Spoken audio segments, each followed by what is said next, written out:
Representative Schultz, it looks like you're just about ready there. Representative Schultz moves that House File 819 be laid over for possible inclusion in a future bill. I do see that there's an author's delete everything amendment. Representative Schultz, would you like your amendment to move so we can get the bill in the shape that you would like for today's presentation? Yes, Mr. Chair, I move the DE2 amendment. Any comments, members? All those in favor of the motion, please signify by saying aye. Aye. Those opposed? Motion prevails. Representative Schultz, the bill is in the shape that you would like. If you would begin your testimony, that would be great. Very good. Thank you, Mr. Chair and members of the committee. Pleased to offer House File 819, which is a very bipartisan bill in both bodies of the legislature today. Thank you for the adoption of the author's amendment, which really seeks to clarify a lot of additional detail and will assist us as this conversation moves forward. In seeking to establish a task force to look at the rules and regulations and the access to the people of Minnesota as it relates to their interest in foraging.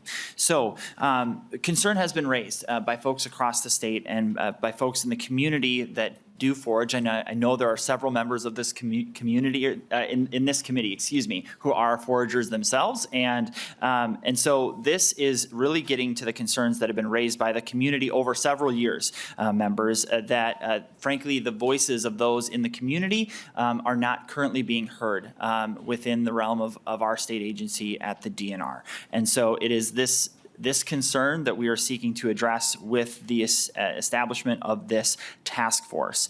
And so, like I mentioned, this has been years in the making. I first heard from constituents about this in 2023, about the possibility of the DNR severely limiting access to foraging in state parks. It was initially, I was initially contacted by one of my constituents and who is also a member of the Minnesota Mycological Society about those concerns with the DNR, which appeared to be unwilling to have any real dialogue with all of the stakeholders. And by the way, there's an immense interest in this, and your packets include letters to that end today. That there really wasn't any desire to have a real dialogue about this. And so that's why we have brought ourselves to this moment, so that we can understand what should be the true access to our state lands for a very variety of uses. And so I'm authoring this legislation to help build that task force to ensure that we have a transparent process that will be based on data and science and is used to develop the new regulations in regards to foraging. And I want to make clear that the advocates of this bill have told me repeatedly that they are in no way against new regulations or potentially quantity limits, but simply want to be at the table as regulations are determined, and that this process is ultimately, members, data-driven and transparent, which they currently have not felt that it is. So we know, and we've discussed in this committee before, that the DNR has a stated mission to work with Minnesotans to conserve and manage the state's natural resources, to provide outdoor recreation opportunities, and to provide for commercial uses of natural resources in a way that creates a sustainable quality of life. And I believe that collaborative rulemaking aligns with this mission by ensuring continued access while protecting the resources. So once again, appreciate the chance to have House File 819 in front of us today. And I know we have a number of testifiers to this. So thank you, Mr. Chair, and I look forward to a robust discussion.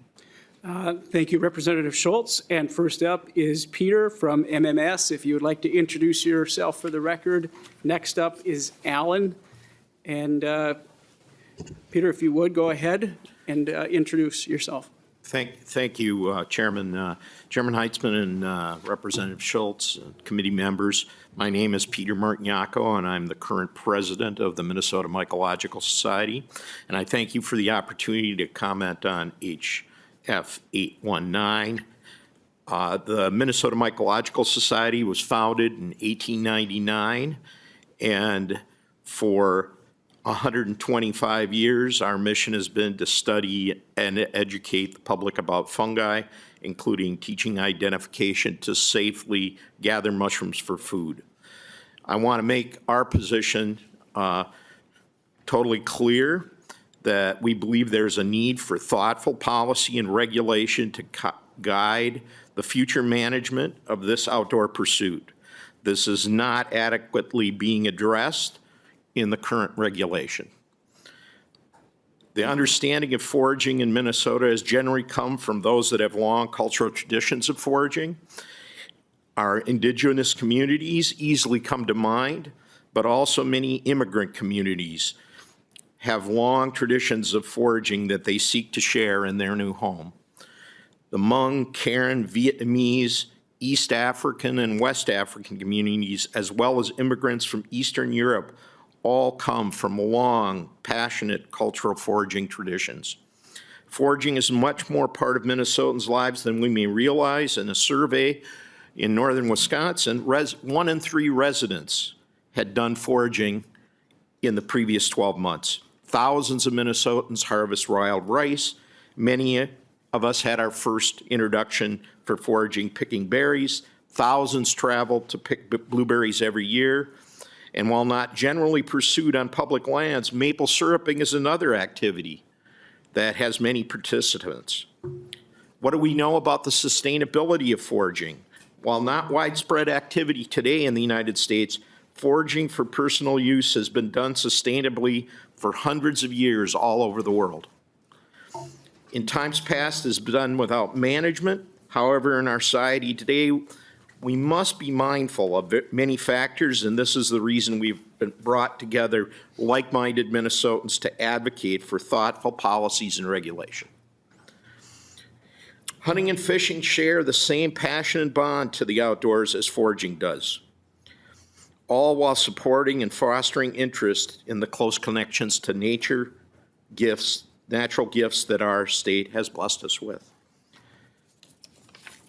I want to again thank the committee for supporting the establishment of this task force. As Minnesotans, we can show our leadership in recognizing the value of foraging as part of our connection to the outdoors. And I am happy to answer any questions now or at any time in the future. Thank you for your testimony. Next is Alan. If you would introduce yourself for the record and begin your testimony. Thank you, Mr. Chair. Good afternoon, Chair Heitzman, Representative Schultz, and members of the committee. My name is Alan Burgo, but people around the world know me professionally as the Forager Chef. I'm from Minnesota, and I'm based in St. Paul. I appreciate the opportunity to speak before you today in support of House File 819, which would establish the Minnesota Sustainable Foraging Task Force. As a chef who has dedicated his career to celebrating native Midwestern ingredients and sustainable foraging culinary practices, and as someone honored with the James Beard Award for that work, I've seen firsthand how Minnesota's natural bounty fuels creativity, builds tradition, and fosters community connection in our kitchens and beyond. This legislation is needed because it seems Minnesota's Department of Natural Resources feels that the tradition of foraging isn't an acceptable use of state lands. I asked the Minnesota DNR, where is the average person supposed to forage? You shouldn't have to be a land baron in order to experience the bounty that our state land provides. This legislation smartly calls for a task force to develop scientifically sound, data-driven recommendations for foraging on state lands, and this is both timely and essential. Interest in nature is growing, and that's a really good thing. By balancing ecological sustainability with the public's right to access our state's abundant natural resources, this bill ensures that foraging practices continue to contribute to our local food culture and foraging traditions without compromising the health of our ecosystems. I also think the thoughtful structure of the bill is notable. The task force's diverse membership ranging from legislative representatives and scientific experts in botany, ecology, environmental science, representatives of indigenous communities, as well as local foraging experts, ensures that recommendations will be comprehensive, culturally sensitive, and rooted in both scientific evidence and sustainable traditions. Developing educational materials on sustainable foraging practices will empower Minnesotans, from professional chefs to community members, to forage responsibly. Furthermore, a possible permitting model that includes a volunteer option for foraging permits is a creative solution that ensures equitable access while promoting conservation. I strongly support this legislation and its collaborative approach, and I urge you to pass this bill so Minnesotans can continue to enjoy our state's natural bounty in a way that's both responsible and inspiring. Thanks for your time and consideration. Thank you very much for your testimony. Next up, we have from Backcountry Hunters and Anglers, Greg, if you could make your way. Please introduce yourself for the record. And normally I see you back home in district, but today in committee. Proceed with Yes. your testimony. Thank you. My name's Greg Qualley. I'm a representative from Minnesota Backcountry Hunters and Anglers. We're your voice for public lands, water, and wildlife, and also access to those resources that state and federal governments hold in trust for all of us. We support House File 819 for two reasons. One, primarily because this is an issue that's going to become much more controversial in the future, and I want to commend Minnesota for being one of the first states, according to my research, that's actually dealing with this issue in a comprehensive fashion. And secondly, and more importantly, you're taking an approach to this where you're involving the public before the government agencies have a chance or an opportunity to promulgate rules and laws that would preempt or at least limit the public's ability to have input at the beginning of this process. So this process, although not novel, the formation of a task force within individuals and representatives from different organizations is an important step in how to manage natural resources in Minnesota. And I'll just give a brief aside here. Thank you for your introduction of this bill, and thank you for hearing it, Chairman Heinzen. And I was before this committee last year when the bill for the reorganization of the Fish and Wildlife Budget Committee was heard. And I was somewhat chastised for my approach, saying that I think everybody should be included in discussions.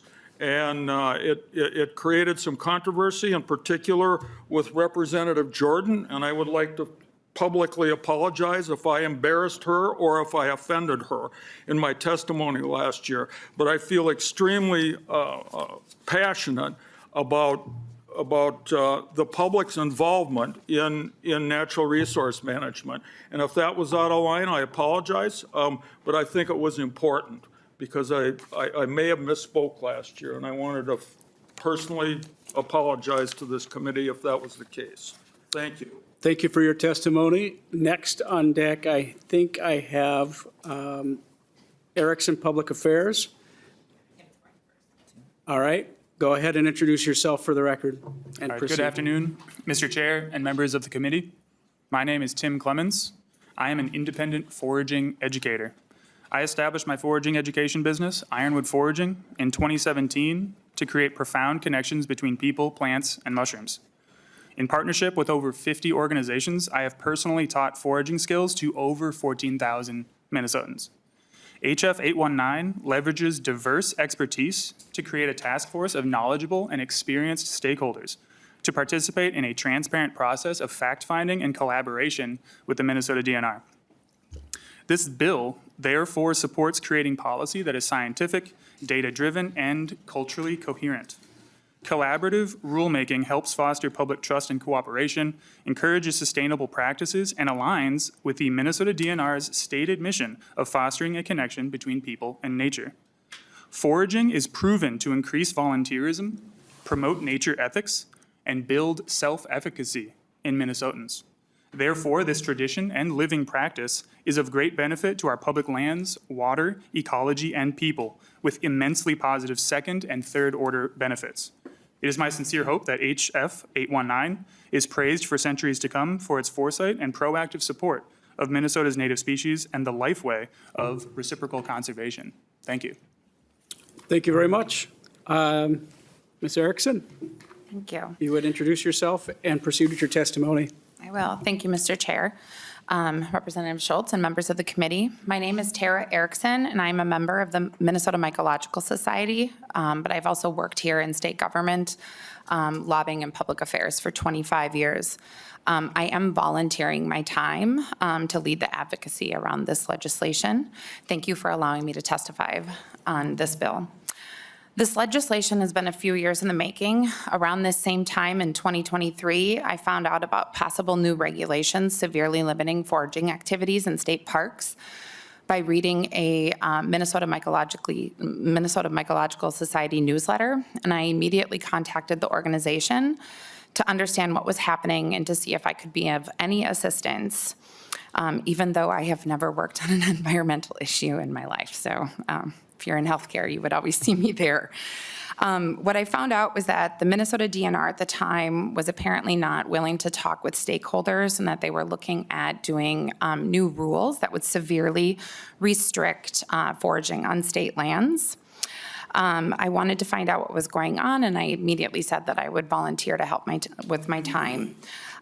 We were unsuccessful in getting a meeting until I was able to start getting some news stories around the issue, and we sent a formal letter to the governor's office requesting their assistance to see if the DNR would meet with us. And I do want to thank the governor's staff because we were able to meet with the DNR once in August of 2023. During that meeting, the possibility of new quantity limits was raised, and the DNR said that they were potentially considering a 1-gallon bag limit. I asked the DNR staff where that particular limit came from, and we didn't really get much of an answer other than they were trying to come up with something reasonable. I told the DNR that the reason why that limit was a little troublesome for us was because there are a number of mushrooms that we forage that just simply do not fit into a gallon bag. And the response to that was, really? And I said, yes, that is why we would like to be at the table if there need to be any new regulations.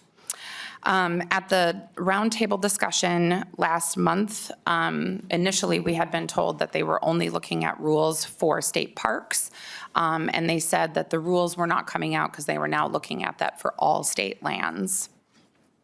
So we do want everybody to know that we want this to be collaborative, and the reason why the amendment added 2 more people from the DNR to the task force was because we found out that they were looking at additional lands and all state lands. And so we want this to be as collaborative as possible and thought it would be better to have more people from other divisions other than just state parks on this. Lastly, I love foraging.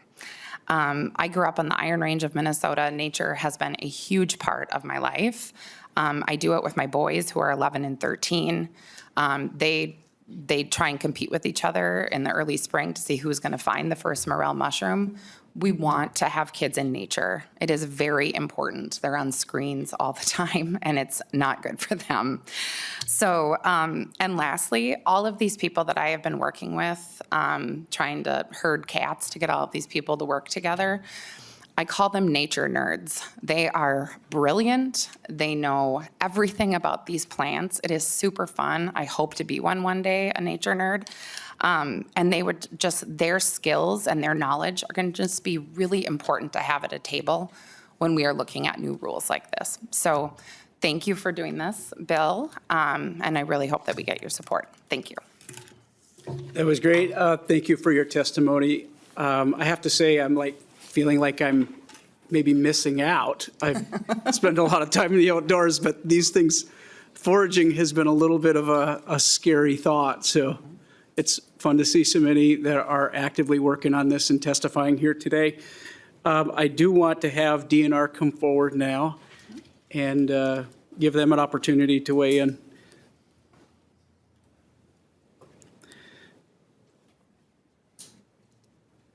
Assistant Commissioner. Good afternoon, Mr. Chair, members. For the record, Bob Meyer, Department of Natural Resources Assistant Commissioner. Thank you for the time to testify on this important bill. Let me start by saying, as you're familiar with our mission statement, we work with Minnesotans across the state to protect, conserve, and utilize our natural resources. This is a big part of that. You've heard that this goes back to 2023, where we were proposing rules within the state parks after observing large volumes of groups or people, sometimes as many as 80 to 100, come into a single park to collect, along with the general increase of foraging along within the public. The numbers of these parks coming into state parks year after year going to the same areas can cause significant impacts.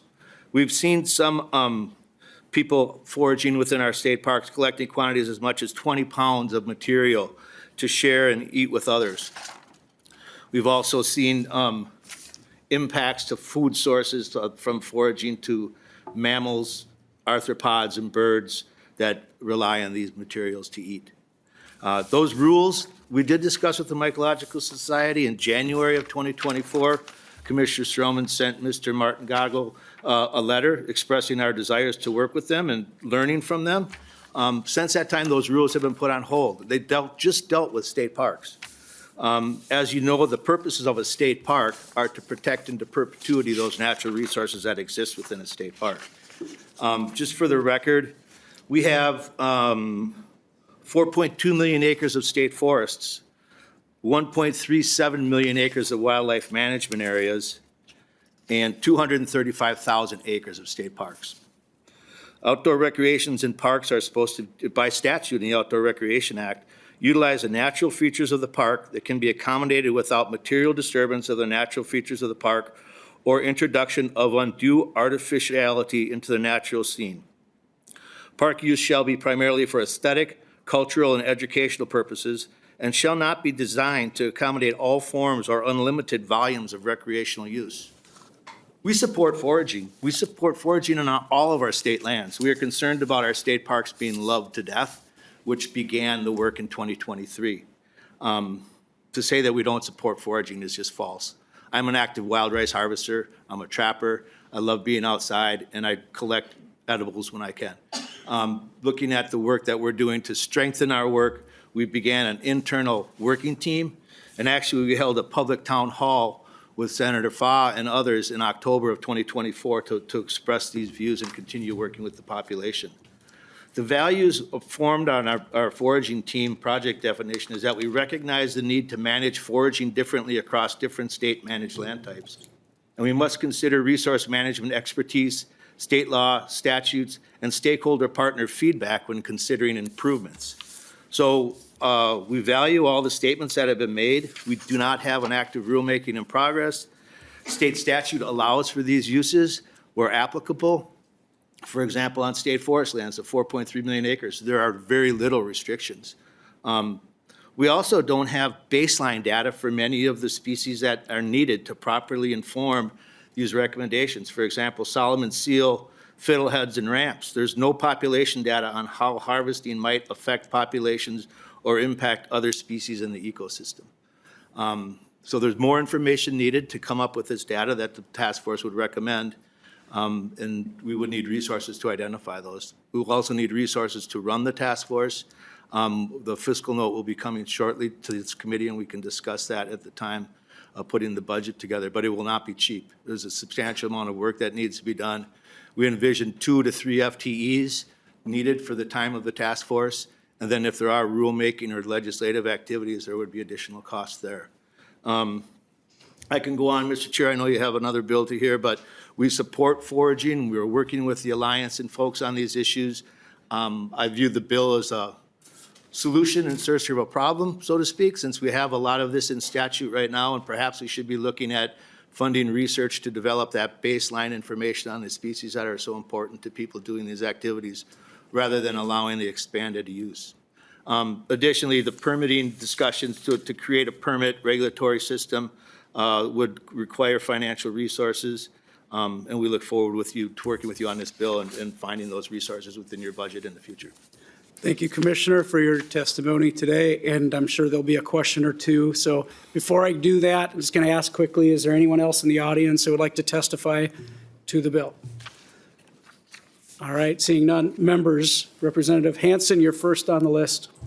Thank you, Mr. Chair, and being involved in these discussions for a couple years, fascinating to be at this point. I was thinking to myself, as a hunter, because it was referenced about hunting and angling, I have to buy a license. I can go shoot 2 pheasants, but I can't sell them. I can't sell those pheasants. And I think there's a question here of foraging for personal consumption or commercial foraging. And I'll flat out say I don't want commercial foraging on our public lands. I don't want somebody making money, going out there and harvesting what belongs to all of us. I'm also a little bit concerned about making money or having the for-profit business to take people onto the public lands. Because if somebody guides me onto a wildlife management area, I mean, I don't want to pay somebody to guide me onto public lands. So I don't see a difference between the mushroom and the pheasant, or the mushroom and the deer. They belong to the people when they're on the public lands. And Representative Schultz, I appreciate what you've done here. This is a classic task force, classic Minnesota solution of let's put everybody on who has an input and have the agency prepare it. And you've got the House and Senate. I would take the House and the Senate legislators off there, just frankly. But I can give you what the recommendation will probably be. It'll be, we need to keep the task force going after the task force report with ongoing funding, and that there needs to be more money spent and more study. I think probably what's needed is a generic environmental impact statement on foraging to look at what's being done now and what the impacts are on our public lands. And maybe this is overall on our public lands, how they're being impacted by humans. We have a lot more people in the state now than we used to have. And foraging is fun. But how much can the resource take?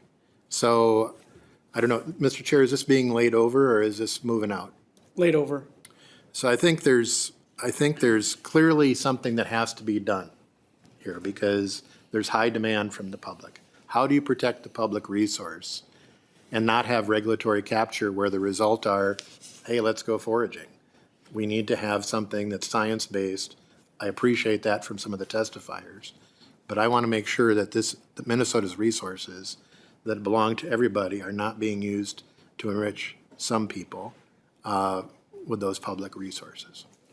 Representative Hansen, just confirming that that was more of a statement. There's no question for the testifier. Well, Representative Schultz was kind of smiling there. I thought he was going to respond that is he willing to work on changing this, or are you saying this is, you've come off Mount Sinai with the solution and that this can't be changed? Representative Hansen, I didn't see any tablets when he came in the door. So Representative Schultz, if you would like to clarify for the record where you just were. Yeah, thank you, Mr. Chair, and Representative Hansen. You had a lot of excellent commentary there, and I think that at the end of the day, we want to work together on this and find the right solution. I tend to agree with a lot of your sentiments, and I think that we can find the right path for us moving forward, and I think that those discussions will continue in this committee. Representative Purcell. Thank you, Mr. Chair. Thank you for bringing this bill. I fancy myself a bit of a forager as well. I echo a lot of the sentiment from Representative Hansen. I guess, so thinking about how I learned to forage and how different folks of different cultural backgrounds have different ways of foraging, there's a way to do it with a look to future generations and future seasons so as not to totally decimate that food. So I do think there is room, is possible to find common ground. I have a question for the Commissioner of the DNR, Mr. Chair. So lines 3.6 to 3.9, the subdivision 7, the consideration of recommendations. So it says the Commissioner of Natural Resources must incorporate and implement the recommendations of the task force in any rulemaking related to foraging or must state the reasons for not doing so as part of the rulemaking process. Feels like maybe there's some history here that I'm unaware of, which is just fine, but I'm wondering if that is a typical kind of ultimatum given to a task force in relationship with the Department of Natural Resources. Thank you, Mr. Chair. Assistant Commissioner, and then I will probably ask Representative Schultz if he also wants to respond after the Commissioner. Commissioner. Mr. Chair, Representative Purcell, thank you very much. And as I stated in the beginning of my testimony, we have no formal rulemaking going on right now, nor do we have any intended to go on. Chapter 14 rulemaking process does allow ample opportunity for public comment, public testimony, written formal public meetings as well, so that would take place as well. These two sections make it seem like this task force has a perceived conception of what they want to see in the rule and done here, much like perhaps the lines of Representative Hansen was speaking. So that does raise some concern with us. And also, just briefly for the record, the language on 2.3 and 2.4 dealing with Minnesota tribes or tribal nations, in past task force, they want to all be represented. So I would also make a recommendation or a consideration that we expand those to all, one member from each Minnesota Ojibwe tribe and one member from each Dakota tribe. Representative Schultz, if you had anything, otherwise,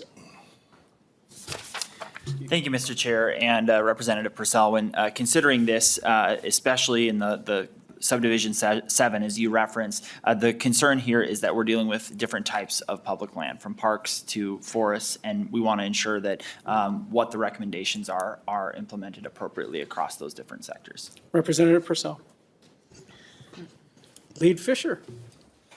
Thank you, Chair Heinzman and Assistant Commissioner Meyer. Kind of hit what I was going to talk on.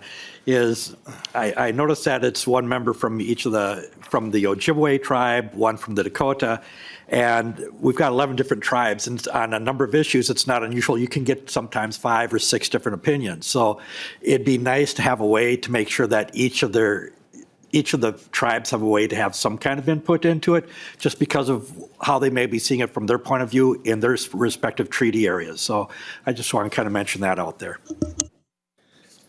Mr. Chair, I do just want you to know that I got that language from Representative Heather Keeler, who that was what she recommended to me. So as a member of a tribal nation, she thought that was, I took her recommendation, but very open. Members, anything further before we close it out? All right, Representative Schultz, I'll give you the closing thoughts before we move on with the motion. Thank you, Mr. Chair, and the members of the committee, and to everyone who offered testimony, whether in written or oral testimony this afternoon. Very valuable, and look forward to seeing this bill through the process. Thank you for your support, Mr. Chair. All right, members, Representative Schultz renews his motion that HF 819 be laid over. The bill is laid over.